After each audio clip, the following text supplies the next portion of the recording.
जब योगी जी का नाम पहले आया सामने यूपी के इलेक्शन 2017 के बाद कि भाई अब योगी जी होंगे, उनसे पहले कुछ नाम और चल रहे थे, तो हर कोई थोड़ा सा सरप्राइज था, अरे योगी जी का नाम अचानक कहाँ से आ गया? बिल्कुल नहीं थे, चर्चा भी लिस्ट में, चर्चा में, जो टीवी में नाम आते थे उनमें भी नहीं थे। दो बातें आपको बताना जरूरी है। एक, ये इस पर बाद में आऊँगा, पहले ये बताऊं कि योगी जी जब मुख्यमंत्री चुन लिए गए, मतलब विधायक दल के नेता चुन लिए गए, तो जिस एक अधिकारी को वो केंद्र से ले गए वो अवनीश अवस्थी जी थे, और केंद्र सरकार से मतलब प्रधानमंत्री से मांग कर लेकर गए। अच्छा, तो ये जो मालिनी जी ने अभी संबंध बताया वो उसको भी बताता है। दूसरी बात, आपने कहा कि उनका नाम, अमित शाह ने 2014 के लोकसभा चुनाव के समय ये कहा था कि अगर उत्तर प्रदेश में 2017 में हमारी सरकार बनी, योगी जी मुख्यमंत्री होंगे। जो लोग इसको स्वीकार करने को तैयार नहीं थे, उन लोगों को बड़ा आश्चर्य हुआ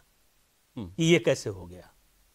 और एक प्रभारी नेता थे भारतीय जनता पार्टी के उत्तर प्रदेश के, चुनाव से पहले मैंने उनसे पूछा था कि कौन कौन हो सकते हैं मुख्यमंत्री पद के दावे में, तो उन्होंने 3-4 नाम लिए, योगी जी का नाम नहीं लिया। तो हमने नाम लिया, बोले गोरखपुर के बाहर उनको जानता कौन है।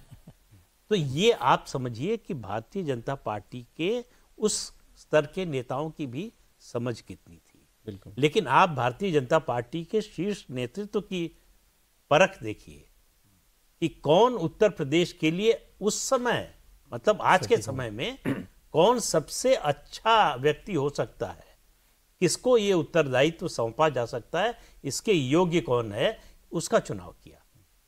कोई योगी जी कभी जो है 1998 से सांसद थे, केंद्र में सरकार 98 में ही बनी, कभी ये कोशिश नहीं की कि केंद्र में मंत्री बन जाए। बिल्कुल। ये या फिर जो है मुख्यमंत्री पद के चुनाव के दौरान भी कभी ये कोशिश नहीं की। उनको अलग से कैंपेन के लिए हेलीकॉप्टर दिया गया था। वो इलेक्शन कमेटी जो स्टेट की है उसके भी मेंबर नहीं थे और सेंट्रल के भी नहीं थे, लेकिन सेंट्रल की इलेक्शन कमेटी में हर बैठक में अमित शाह उनको लेकर जाते थे।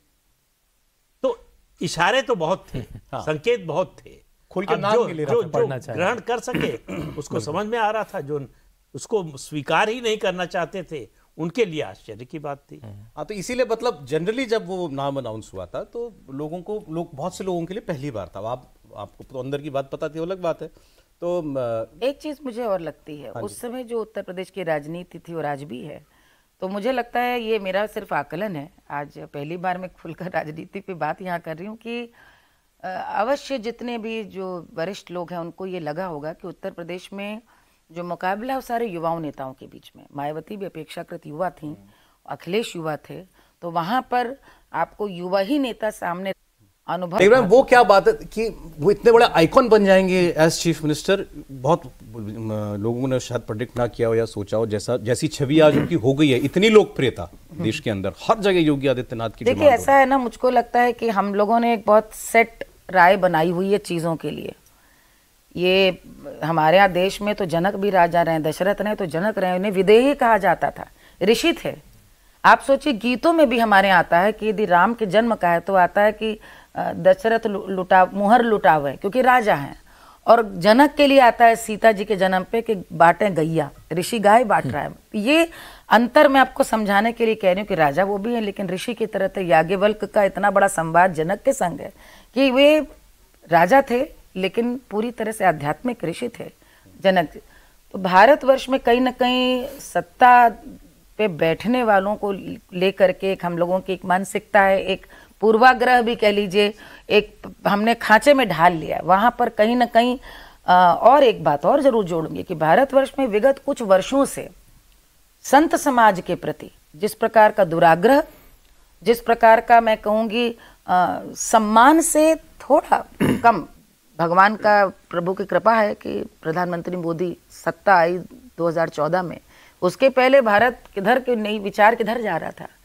जो संत समाज है आप उन पर व्यंग करें, उन पर फिल्में ऐसी बनाएं कि उन पर आप जितने तरकश फेंक सकें, अपमान करें उनका, साधुओं संतों का अपमान करें, तो वो तो ये सारे साधु संत, ये एक आम फैम जो तथाकथित इंटेलेक्चुअल एनालिस्ट्स हों, चाहे पॉलिटिकल, चाहे वो पंडित्स हों, चाहे आपके चैनल्स के एंकर्स हों, तो वो एक पूर्वाग्रह उनका, मुझको लगता है उनके ही नहीं सारे साधु संतों के प्रति, और ऐसा व्यक्ति राजनीति उत्तर प्रदेश।